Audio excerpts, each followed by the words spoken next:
Hello, everyone. I'm Mike Bilder. I'm the CEO of Jackbox Games. I'm flattered to be asked to do this storytime keynote presentation to the PAX Online community. I've always loved attending PAX. It's awesome to see all the games, attend all the panels, and meet all of you. So I'm very excited for the next in-person PAX, but until then, I'm happy to be here.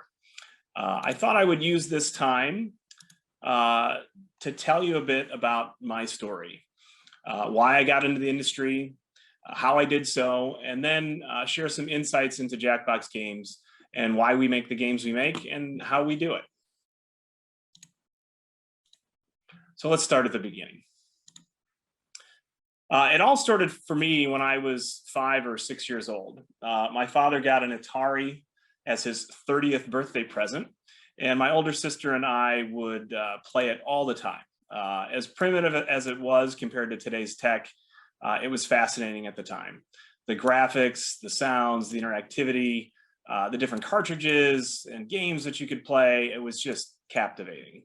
And it kind of reminds me the same way children are so naturally able to use tablets or phones and how much they want to use them. For me as a kid, I was hooked on the Atari 2600. But there was a better experience. Growing up in the 80s, there really wasn't a cooler place than the arcade. And our local mall had an Aladdin's Castle arcade. And this was like Disney World for me. I loved going there. It was hours of endless entertainment. The atmosphere was super cool. The competition of playing against friends and strangers to get a high score and put your initials in the game. I mean, it was just amazing. And the technology was cutting edge. It was better than anything you could get at home. So I spent just about any free time and any spare change that I had at the arcade. They were the social outlets with friends, and there was competition there. Some of my favorite games were Donkey Kong and Star Castle, Frogger, Tron, Pac-Man, Spy Hunter, but my all-time favorite was Millipede. I spent more time and more money playing Millipede than any other arcade game. So one summer, I mowed lawns for a month and a half just to save up enough money to buy a Millipede cartridge for my Atari 2600. I think it was about 30 bucks at the time. I got home and I played that game until I had a blister on my thumb from pressing the fire button. And, as a kid, life was good. But then came the big crash. And if you've studied anything about the history of video games and the video game industry, you know about the big video game crash of the early 80s. The market had been flooded with all these crummy games and tons of inventory had been going unsold. And analysts said that the industry was a fad and it wouldn't come back. The nice thing about being a fan back then was that every toy store was slashing the prices of video games. So you could stock up on a ton of cartridges. But it was a sad time as well because innovation basically stopped. And then enter the Nintendo Entertainment Center, the NES. I was lucky enough to get it for Christmas the year it was released. It was the only thing I asked for, emphatically, from my parents. And I'm sure if there was a video of me opening that present on Christmas morning, it would probably be as big of a viral video as that Nintendo 64 Kids video was. I mean, I was ecstatic and losing my mind. And compared to the Atari, the NES was just amazing. Zelda, Super Mario Brothers, Metroid, I spent hours playing. It was fun with single player and it was fun competing with friends.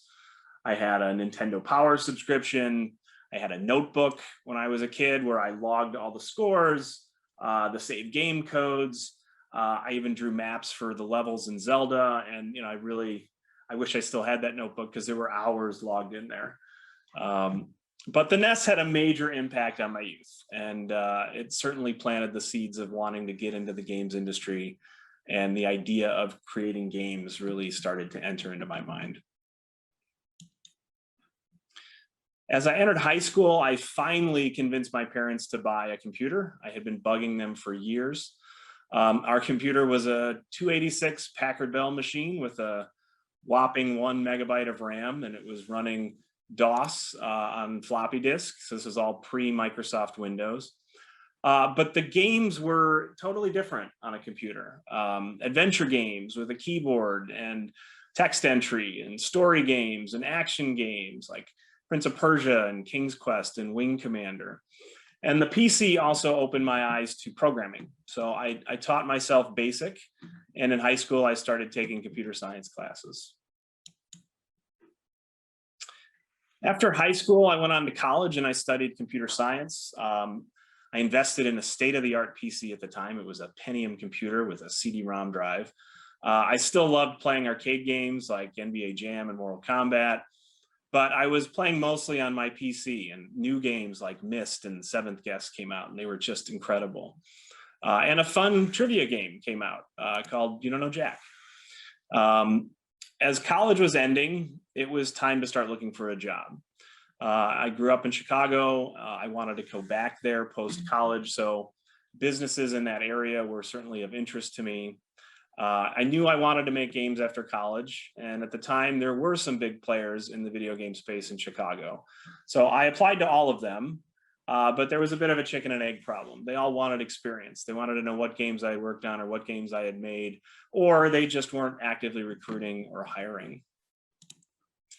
So ultimately, during my last semester at Purdue, I accepted a job with Motorola. And at the time, Motorola was pretty huge. They were, one of the top developers of cellular base stations and phones, and they were actively hiring software engineers. So I started as a software engineer and was writing code for GSM phones. I figured I'd get some experience as a software engineer at Motorola. I'd learn and I'd build my skills, and I'd keep building up a game development hobby on the side, and then keep applying to local game companies, which is what I did. And at that time, there was really no bigger player in Chicago in the video game space than Midway Games. They were pretty much the king of the arcades back then. They had tons of hit games in the 90s, like Mortal Kombat and NBA Jam and Cruisin' USA. And my favorite arcade game at the time was NFL Blitz. So while I was at Motorola, I grew my skills as a programmer, and I persistently applied to Midway Games as I was trying to learn how to do game development. And ultimately, persistence paid off. Finally, in early 2000, Midway offered me a job. I had a dilemma, though. The offer that they made was considerably less than what I was already making at Motorola. And so, I sought advice from family members and from peers, but ultimately I made the decision to follow my dream and get into the games industry. And I know a number of you that are attending PAX are interested in getting into gaming. There are certainly many routes into the industry now, many more than there were when I was trying to get in. There's mobile development, there's indie development. You can basically start your own game development and self-publish your titles. But if you're determined to get into the game space and you want to be successful in that career, I would encourage you to just be actively building your skills, whether that's art, engineering, management, whatever your discipline is. Just be persistent because persistence paid off. And in my case, I got that job. Now here's a fun little sappy story. During my last 2 weeks at Motorola, I was supposed to go to Cyprus, which is near Greece, for an international competition. My boss at the time was nice enough to still let me go. He let me wrap my work up in 1 week of my 2 weeks notice. So I still got to travel to Cyprus. And on that trip, I met a beautiful coworker from Motorola. We spent some time getting to know each other, and on our way back to Chicago, we ended up sitting next to each other on the plane ride home. And we played You Don't Know Jack together on that flight. I had it on my laptop. So it was the first game we played together. She also then told me that her favorite arcade game was Millipede. So this woman in my mind was just too good to be true. And at this point, we will be married now for 18 years this August.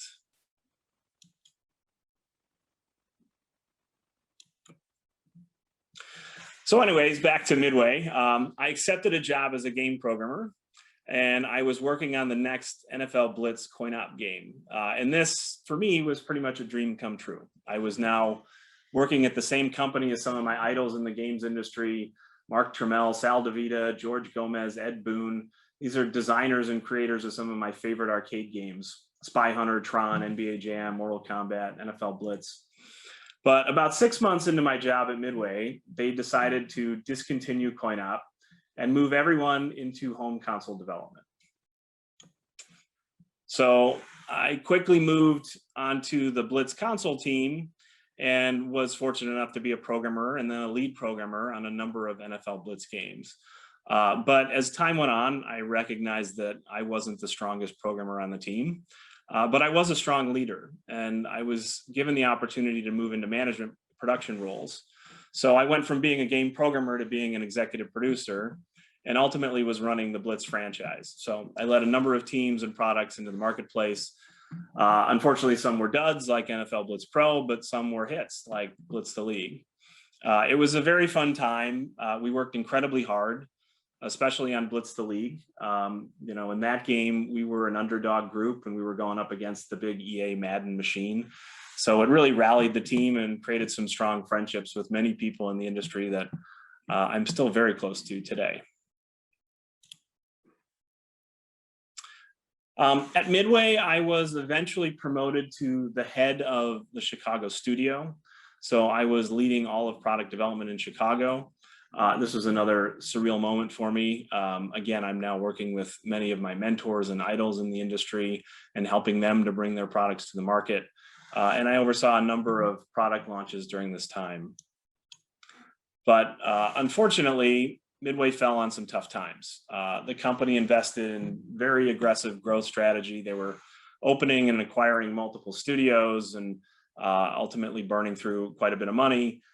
So restructuring occurred, some executive management changes happened, and there were rough waters ahead. So I was working on my MBA at the time, part-time, while still working, and I wanted to stay in Chicago, and I certainly wanted to stay in the games industry.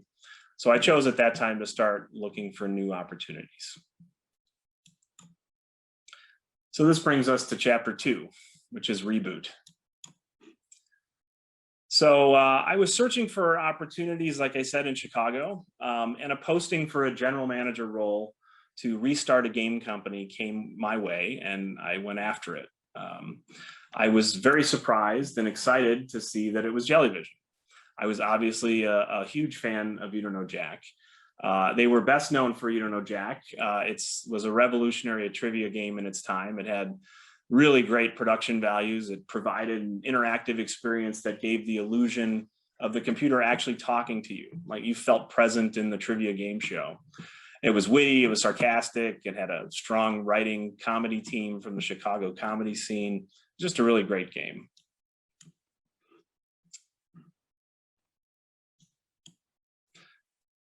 Unfortunately, there were a lot of You Don't Know Jack titles in the mid 90s into the early 2000s, and there wasn't a lot of diversification in the product line. There were You Don't Know Jack Sports, You Don't Know Jack Volume 2, You Don't Know Jack Movies, TV, Jack 3, Jack 4, The Ride, Fifth Dementia, a whole bunch of games.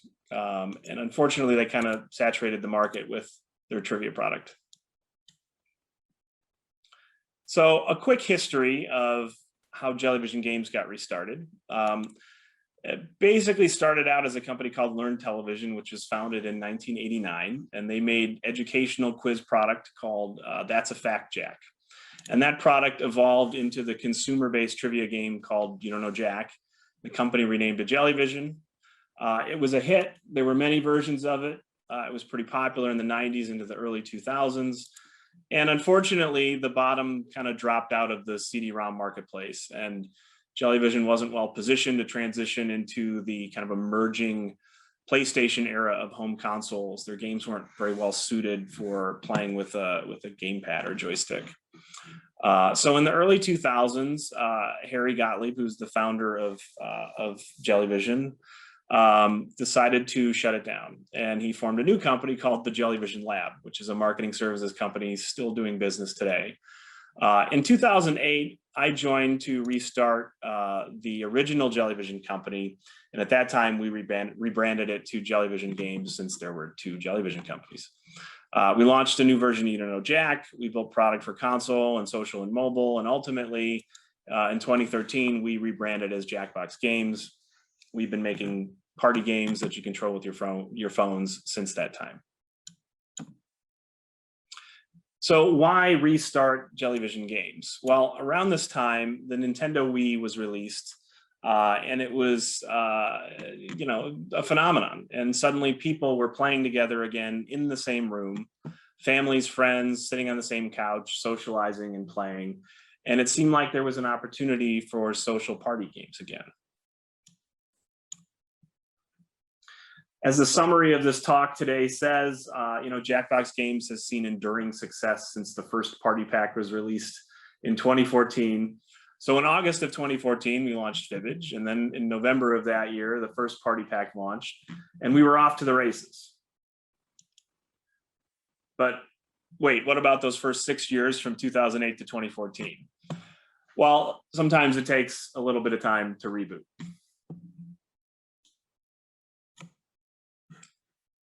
In 2008, we started by shopping You Don't Know Jack to publishers and eventually signed a deal with THQ in early 2010.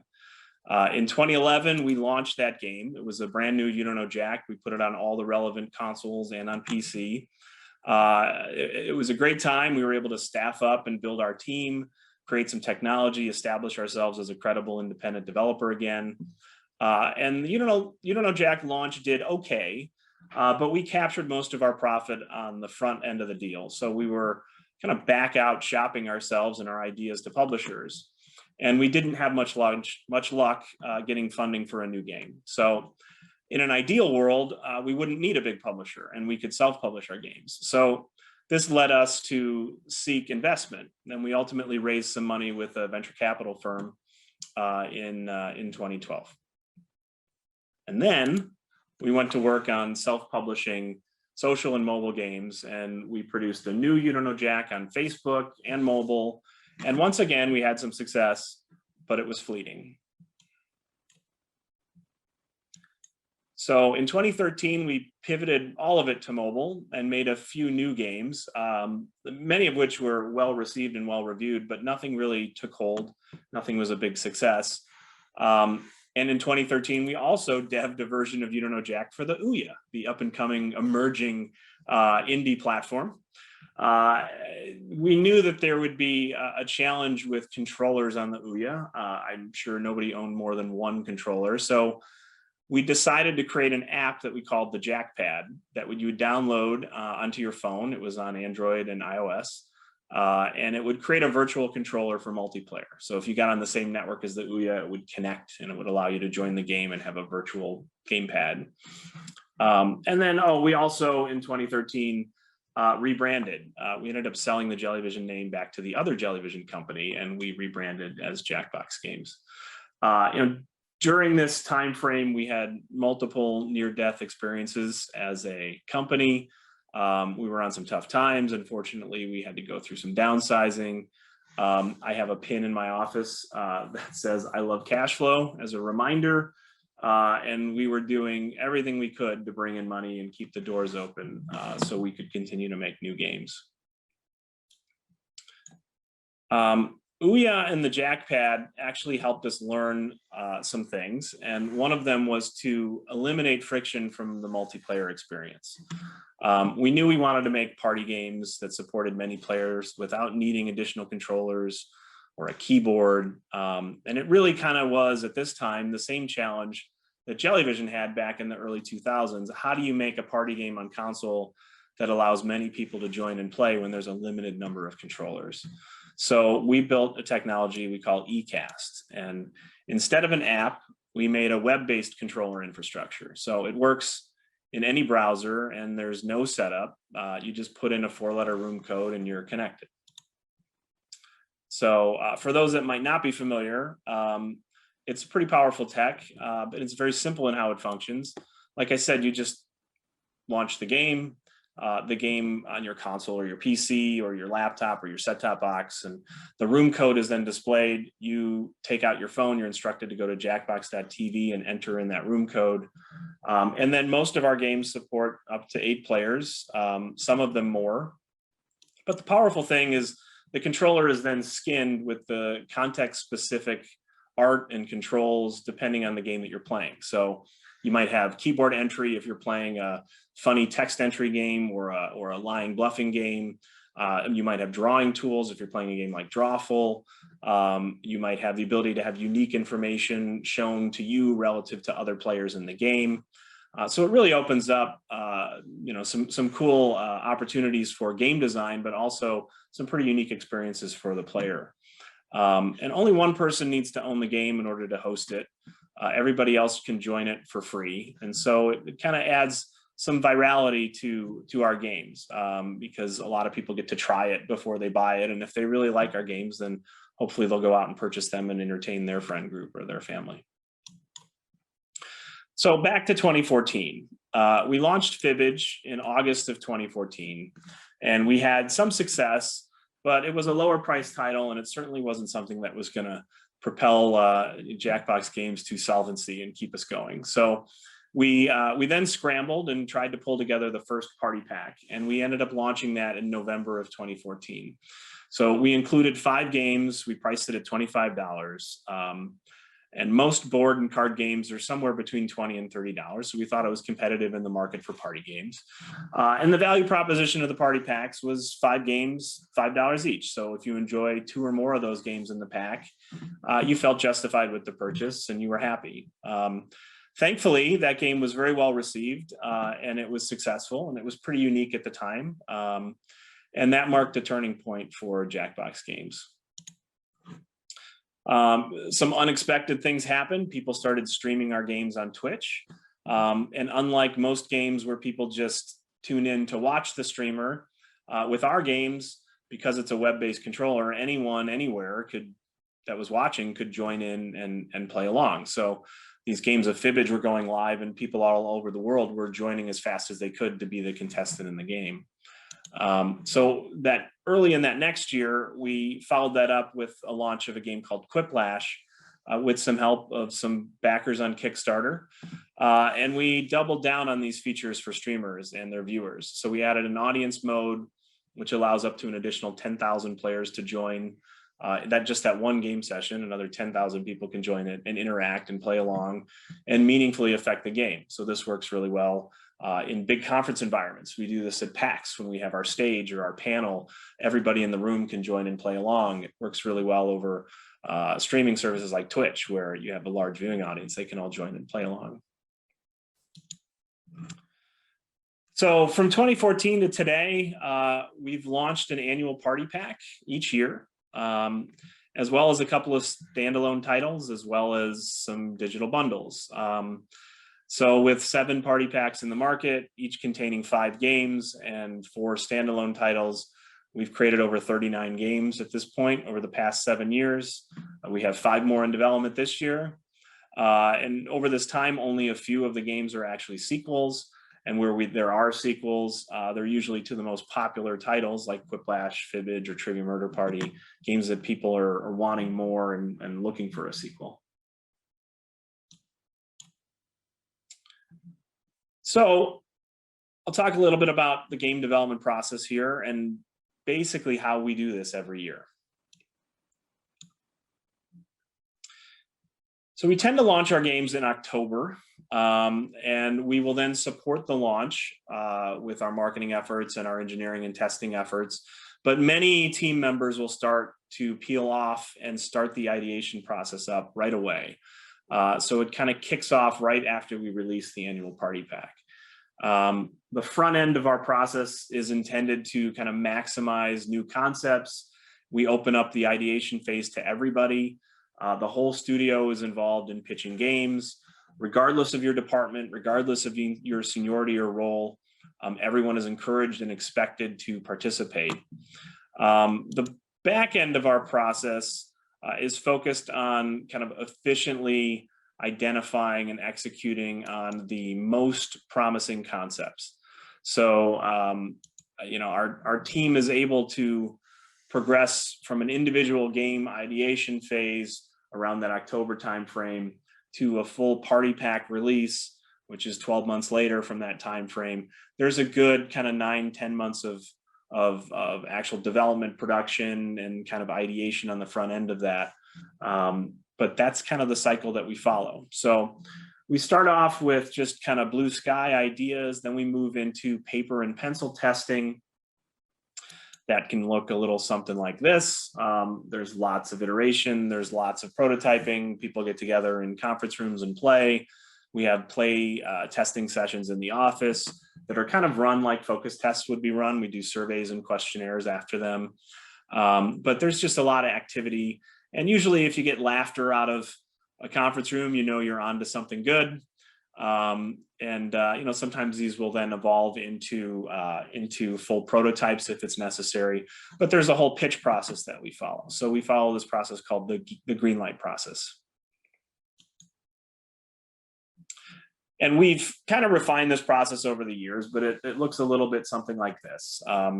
There's a small group of individuals on the green light committee. It's usually some senior folks in the studio or some people that have been a part of the game design process or game direction process. But we do rotate folks in and out of it. And these people are in charge of evaluating pitches and selecting which games make it into the pack. It's expected that games are tested and feedback is gathered before they're pitched. So we expect that there's multiple internal play sessions and some feedback gathered. If the concept works as a paper and pencil test, that's great. If a prototype is necessary for the pitch, then a digital prototype can be brought to the meeting, but it's not necessary if it's not necessary to demonstrate the game. And then we share the results of every pitch with the studio. So there's nothing secret. Everyone is aware of the state of every game or every concept along the way. And there are three possible results of a pitch. There's the green light, which means the game is good to go on. It goes into the next stage, which is pre-production. And then there's a full evaluation of the risks and assessment of the scope of the game, kind of identify the core of the game and its creative brief, build a team around it, and it's off into production. There's a yellow light, which means that, it's a neat idea, but it needs to be revisited in some way. There's some problems with it. In that case, we will assign additional team members to help build up that pitch and address the concerns that are had with it. And then ideally, if they can overcome some of those issues, the game is then repitched. Or there's the red light, and that means stop working on this game for the cycle, possibly revisit it again in the next pack or in a future year. Stop working on the game for this cycle might mean it's a great game, but let's say it's a game that focuses very heavily on drawing mechanic, and maybe we've already greenlit a game whose core mechanic is a drawing mechanic. Now, that doesn't mean this game isn't a great game. It just means we probably don't want to put two games where the only core mechanic is a drawing mechanic side by side in a party pack, so it gets deferred to future year. This talks a little bit about the selection criteria. I mean, there's no real recipe for picking games, but we do evaluate on some criteria that we've kind of refined over the years. We want to make sure that it appeals to a very broad and wide audience.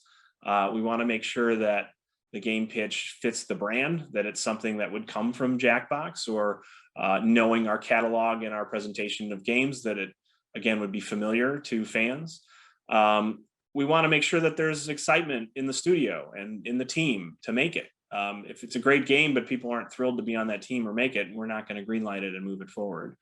We want it to create laughter. We want it to create social interaction. Those are key things for us. We want people talking in the room and playing together. And so that's a core tenet of all of our games. We want to make sure it's easy to just jump into the game, that it doesn't necessarily take a ton of explanation. You can just get into it quickly and understand it. That's not always a requirement, but it's definitely a requirement for some of the games in every year's pack. Ideally, it does something new with our tech or our format. And we want to make sure that this game isn't better as an analog game. There has to be a reason for the tech. If this game is similar to a typical parlor game or a card game that you can play in an analog fashion, and all of our tech and the phones as controllers doesn't add value to it, then there really isn't a purpose. We should be looking at games that add value and take advantage of the uniqueness of our platform. We want to make sure it isn't too similar to existing games that we've made, and especially that it's not similar to games that are already in this pack. And then ideally, it draws out some new audience engagement and some way to get large groups of people to play or do something different within the game. Each year, there are usually over 30 concepts that are pitched and then prototyped before we pick our 5 games that go into the annual pack. In many cases, games that weren't quite ready for the market were repitched and subsequently greenlit for that year's particular pack. So as an example, Faking It, Trivia Murder Party, Push the Button, those are games that were pitched multiple years in a row and weren't quite ready for prime time. But they were subsequently brought back and teams formed around them and kind of worked on what some of the concerns were with the mechanics, and ultimately got greenlit. And those are some very popular games. So games are always kind of put into a back channel if they're not greenlit and they're revisited year over year. But we always see new titles. We encourage that. We get new ideas every year. And having this kind of back catalog of ideas and concepts that we can revisit, means that there's really no shortage of ideas or ideation in the studio. And then it's great because we have such a diverse team internally, and we add to that every year. We do some hiring each year, so people bring new ideas and new concepts to bear, and it just helps us stay fresh and iterate on what we do. So the next question is why? Why do we make these kind of games? Why are we doing this annually? Ultimately, we want to entertain through high quality gaming products, and we strive to create genre leading games that will bring people together through social interaction, creative expression, and laughter.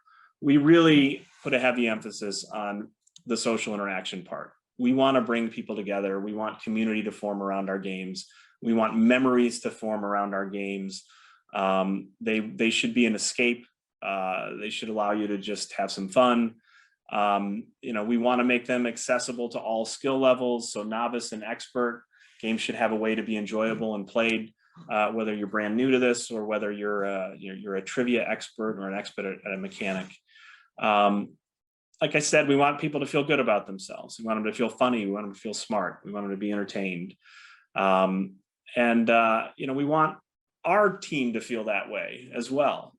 We want our workers at Jackbox to have an environment where they can creatively thrive and innovate and experiment. And doing this annually allows us to take some risks and do some different types of games every year.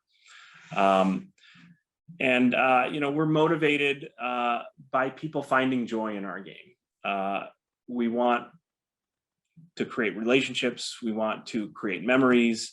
I'm personally very proud of the Jackbox team. I'm proud of the effort they put into our game development and our feature development to realize these goals. Our games are enjoyed by families. We want them to have fun. We want them to have memories that they create. All of our games are rated T for teen. We've also added family-friendly settings to many of our games.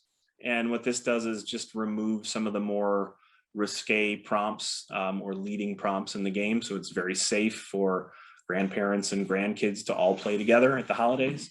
And what it kind of does is effectively create what would be maybe an E10 plus rating. We have non-US players. Our games are enjoyed by people who aren't just here in the US. At one point, the PAX Australia panels, some prompts about US sports came up, as well as a prompt referencing flaming hot Cheetos, which sadly do not exist in Australia. And the collective groan from the audience was an eye-opening moment for us. So one of the things that we've done recently to help with this is add a US-centric content filter in Party Pack 6 for games like Trivia Murder Party 2. That just kind of disables US sports and US iconography, make it a more broader global appeal.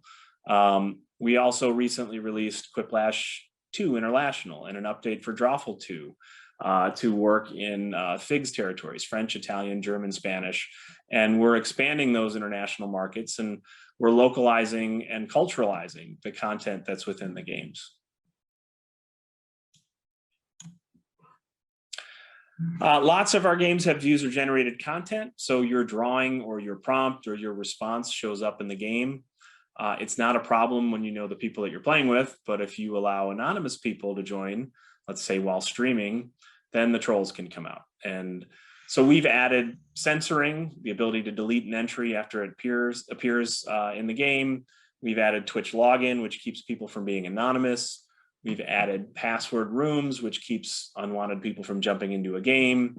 Additional moderation features for PAX 7, where we created a moderation tool where prompts can actually be censored on a moderation screen before they appear in the game.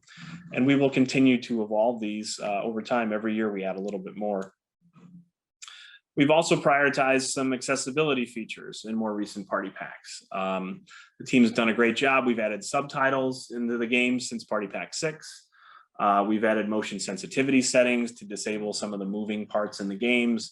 We've added room code reading, which reads the room code out loud. We've added alt text reading, which reads off what's in an image if you're selecting pictures in a game. And again, we'll continue to work on improvements like this year over year. So chapter 5, let's talk a little bit about the 2020 COVID year.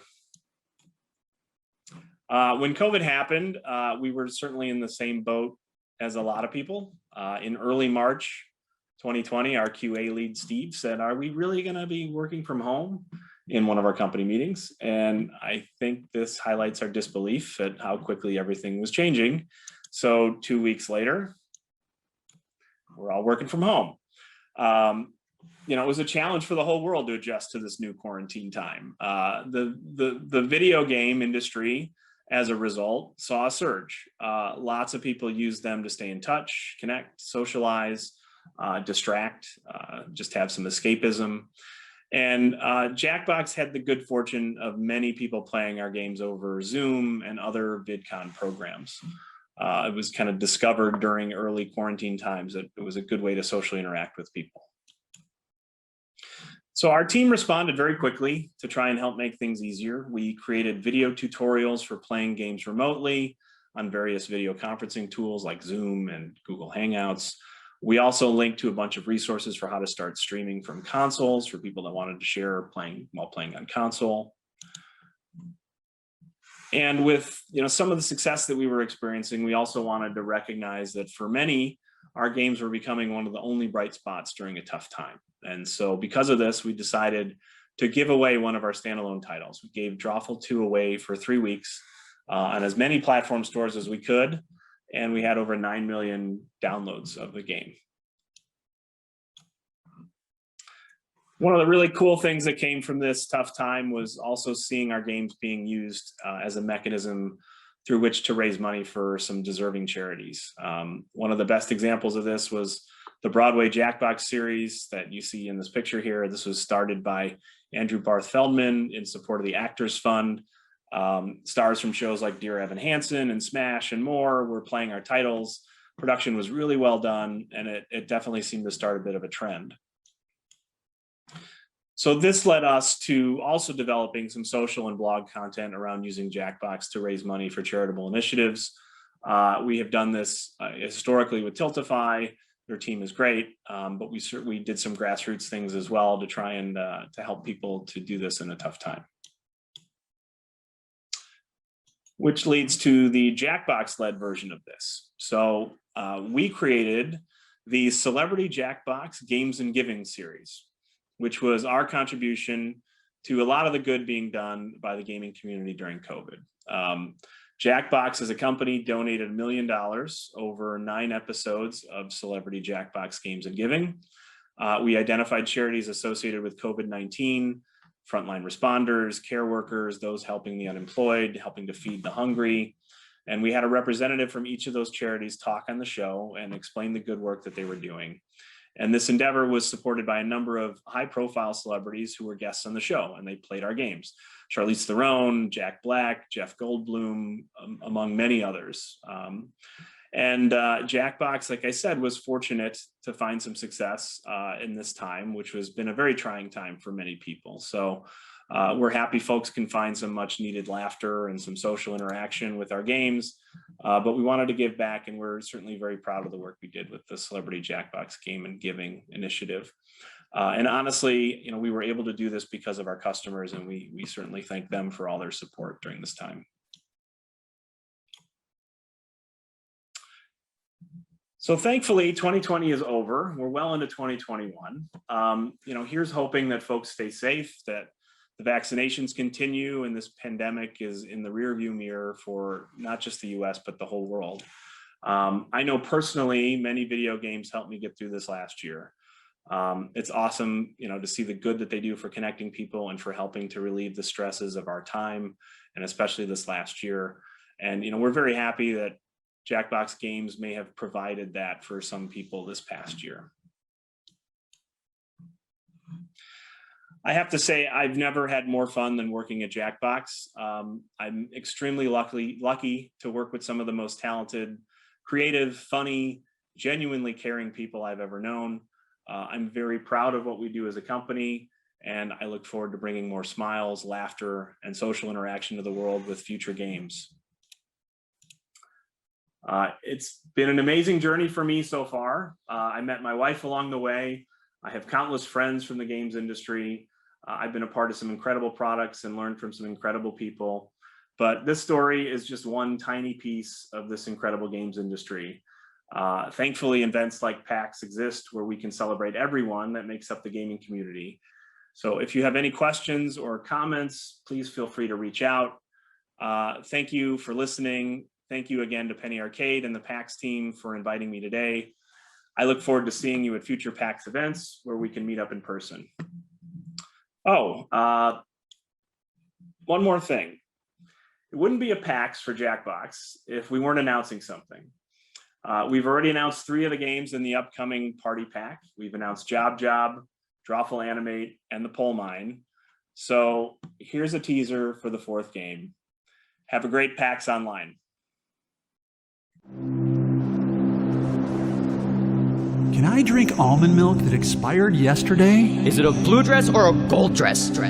Will I be reincarnated as a dolphin? Ah, yes. Important questions such as these will be answered in good time when you visit the Wheel of Enormous Proportion. Come one, come all to my majestic apex of knowledge in this magical realm I call home. You'll be tested by what I can only describe as enormous trivia. You'll spin me in circles for untold riches in the ultimate game of chance. Now, should you succeed, dear friends, I will answer the question your very soul is thirsting for. Okay, I'll give you one about the dolphin.